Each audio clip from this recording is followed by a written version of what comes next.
terakhir pesan Nabi, wasallu bil laili wan nasu, yang sholat malam saat orang-orang tidur. Sholat malam jadi penting, ibu bapak sekalian. Imam Bukhari itu dulunya nggak melihat maaf, doa ibunya yang terus berdoa, akhirnya apa? Matanya mulai bisa melihat dan hafalannya lebih kuat daripada catatan. Doa orang. Jadi kalau nanti ngaji kesini kok nggak pinter-pinter anak saya ini salah ibu ustadznya, nggak disalahin ibu bapaknya. Udah doain anaknya apa? Ibu-ibu kadang-kadang tuh khawatir suaminya kawin lagi. Malam-malam dibuka HP-nya, ini FBA dari mana? Ibu bapak sekalian kalau usah buka HP, buka hatinya aja. Dengan apa? Sholat malam doain suaminya. Begitu juga barangkali ibu bapak sekalian yang punya istri cerewet, itu memang yang apa? Kalau yang istri yang gak cerewet susah dapatnya laki-laki. Jadi kalau banyak kok biasakan doa sholat malam, wasallu bil laili wan nasi, yang sholat malam saat orang-orang tidur, wa minal laili fatahajjad bihi. Nah, sunnah bagi kita, tapi wajib bagi para nabi. Jadi kalau pengen mulia, kita nanti tidur malam. Artinya apa? Saat orang-orang lalai kepada Allah, saat orang tidur kita ingat kepada Allah. Itu doa yang besar. Mendengar ceramah Rasulullah yang luar biasa apa? Tak seluruh Nabi setat bulan jannah Nabi Sallam. Kita akan masuk surga dengan selamat kata Nabi. Abdullah bin Salam langsung masuk Islam. Gak usah ribut, dengar Nabi ceramah dan lihat Nabi wajahnya masuk. Dan ini yang bentuk karakter dengan kelompok lain kita bisa bersahabat. Tapi tetap kita teguh pendirian Islam kita dan iman kita. Lakum dinukum.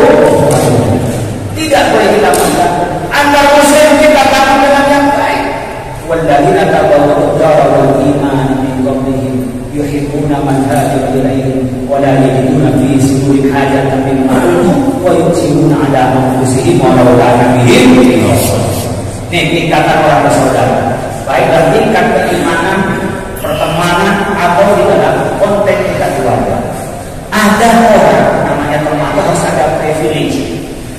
Privilege ada spesial, kalau tidak ada spesial namanya bukan teman. Saya ini sebenarnya udah nggak terima undangan malam ini, karena biasanya dengan santri-santri saya. Saya biasanya ngerengin akhir pekan itu ngerengin santri, Senin jalan lagi sampai rumah. Tapi karena yang undang Ali Abdullah, saya harus berangkat. Itu privilege pertemanan. Allahumma shalli ala Muhammad. Teman ada enggak? Ada orang yang menganggap dia spesial. Dia lebih daripada teman yang lain. Tingkatan yang paling rendah. Tingkatan yang lebih tinggi ketika teman sama dengan saya. Apa yang dirasakan oleh teman saya ada dirasakan oleh saya. Al-mu'minu lil-mu'mini kal-jasadi. Dirasakan. Dan bisa kita membantu. Tingkatan yang lebih tinggi adalah al-mu'minu lil-mu'mini kal-bunyanil. Bagaikan satu bangunan saling menguatkan, mensupport. Jadi kalau kita merasa teman butuh jaga sampai minta, jangan minta pun kita bantu. Tapi kalau ternyata teman dimintai bantuan tidak kasih, itu bukan teman. Tak usah bikin teman, kenalan. Itu bedanya kenalan dengan bahkan tingkatan yang paling tinggi. Wa yusiruna ala anfusihim walau kana bihim. Dia memberikan demi teman pada dirinya. Karakter ini yang dibentuk antara umat Islam, antar warga negara yang ada di Madinah oleh Rasulullah SAW. Tidak ada muhajir, saya orang asli di sini, Anda pendatang, tidak ada begitu Pak. Siapa yang membangun Madinah? Teman kita. Siapa yang merusak Madinah? Musuh kita. Itu dibentuk oleh Rasulullah. Bukan karena berdasarkan ini saudara-saudara yang harus kita usirkan. Semua harus bangun pada Darul Izat, pada perjanjian bersama. Contoh, ini contoh terakhir. Bagus ini terus atau terakhir nih? Terus. Benar. Malah saya yang capek. Terakhir, saya ingin mencontoh. Bapak misalnya kalau baca dalam kitab Risalah Ahli Sunnah wal Jamaah karangan Hadi Hasyim Asy'ari.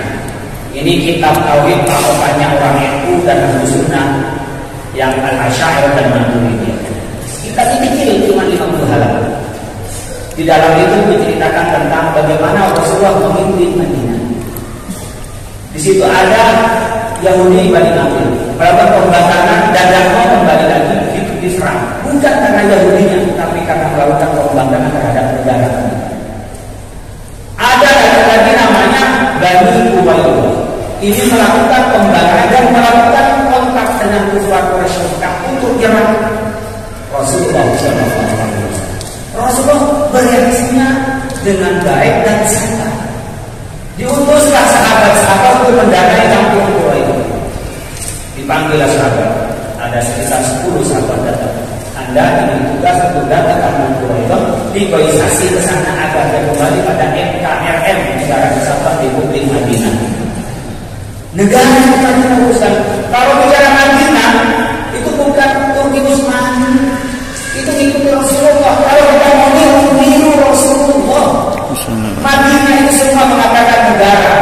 Profesor Dr. Tohir Azhari dalam bukunya tentang piagam Madinah dan undang-undang dasar kita, disertasinya dibikin di posisi mengatakan negara kita ini adalah negara yang sangat mirip dengan Madinah. Dan di Madinah disebut dengan negara.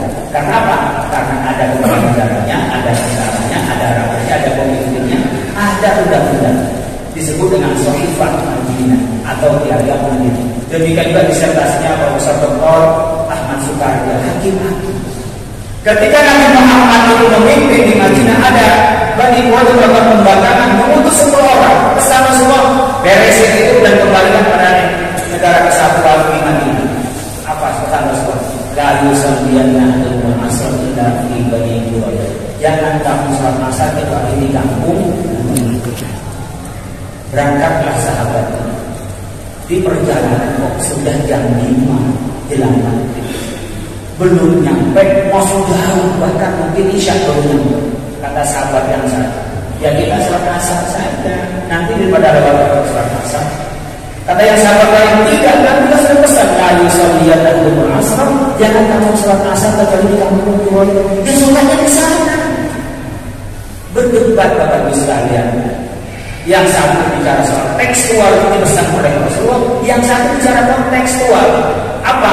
Nabi pernah bersabda, afdhalus sholati fi awwalin as-sholatu fi waqtiha. Sholat di waktunya. Sebagian ada sholat di perjalanan, bukan di tengah jalan. Tengah jalan kita berarti perjalanan. Yang satu sholat asarnya sampai isya di kampung Quraisy itu.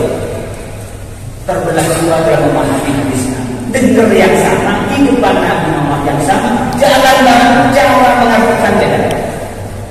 Nyampe di sana urus kalian negosiasi, maulah kamu Quraisy itu Bani Quraisy mau balik kepada negara kesatuan Madinah.